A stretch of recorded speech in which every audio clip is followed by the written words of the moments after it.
Hi, everyone. Welcome to another episode of the My Pocket Preceptor podcast. This week, we're doing things a little bit differently where we're actually doing more of a Q&A, more of talking back to you, right?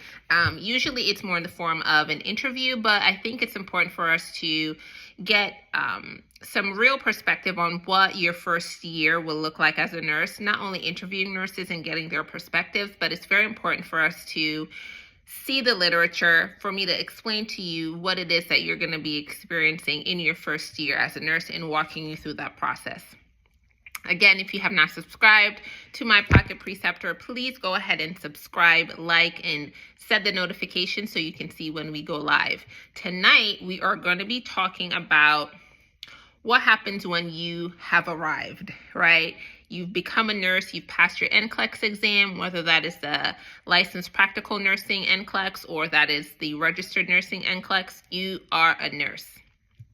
What is it that you are going to be experiencing during your first 365 days? Now, no one is perfect. I cannot predict everything that's going to happen, but I can provide for you some guidance on what to expect and how to navigate that. If you want more one-on-one help, I do offer group mentorship and also personalized one-on-one mentorship. So go ahead and check the link in the description, and then you can go ahead and sign up for those for your benefit. But the number one thing that's really going to hit you in the face when you become a nurse is that you're going to have imposter syndrome, right? You're going to have this kind of poser anxiety because for so long you've been a nursing student, whether that is in LPN school for 18 to 24 months, or if it's in the LPN to RN bridge for another 18 to 24 months, or if it's been a whole 48 months, right? Being in a traditional BSN program, whatever it is, or it may even be a 12-month accelerated program when you're really like, oh my gosh, do I even know this stuff? You are going to feel outwardly that you have the paperwork as a nurse, but internally you're going to be feeling imposter syndrome. That may look like questioning yourself. That may look like saying negative things to yourself, right? Saying, I don't know this, I'm stupid, I'm never going to learn this, right? It may take on different forms, but just understand it when that beast tries to rear its head, that this is imposter syndrome. But if you stick to some frameworks, especially some of the frameworks that we use in nursing, such as priority setting, you can use the acute versus chronic framework, right, to address issues that the patient has that's going on acutely, right? Or if it's a chronic issue, for example, if you have a patient who has an acute onset of chest pain or an acute onset of dyspnea on exertion or an acute onset of left-sided weakness, you're going to address that acute patient versus someone who may have a chronic issue such as COPD or a chronic issue such as AFib. As long as they're not having anything acutely going on, then you would go ahead and address the patient who is presenting with more acute problems. You may also use the framework of the ABC framework, the airway, breathing, and circulation. With that one, we're going to prioritize care for the patient who's having a respiratory problem. Do they have a patent airway? Is their airway obstructed? If that's the case, that's the kind of patient you would see first. Then with the breathing, you're going to be looking to see how are their lungs? How is their bronchioles, right? Do they have patent airway distally in their lungs? That can take on the form of someone who may have an acute asthma attack, right? You would go ahead and monitor and see that patient first. So again, always thinking about airway, breathing, and then C for circulation, you're going to be thinking about perfusion.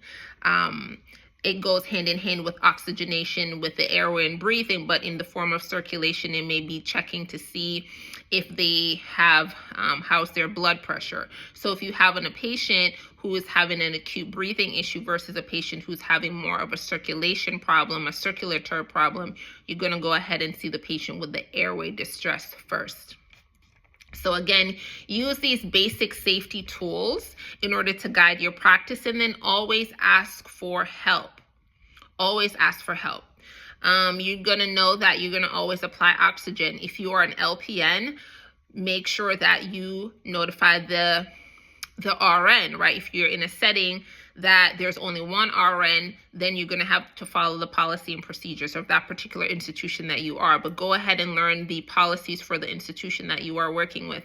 And my thing with that is that a lot of nurses may be picking up extra shifts at different institutions, and if you do not know their policies, you are still going to be held to the policies and procedures for that institution. So make sure you are aware of what to do. So if you're having a patient and they're having an acute issue with their breathing, obviously, you're going to put on oxygen first, right? That is what you're trained to do. If you're an LPN, you would go ahead and get the RN to come and assess the patient, and then the RN can go ahead and administer the O2.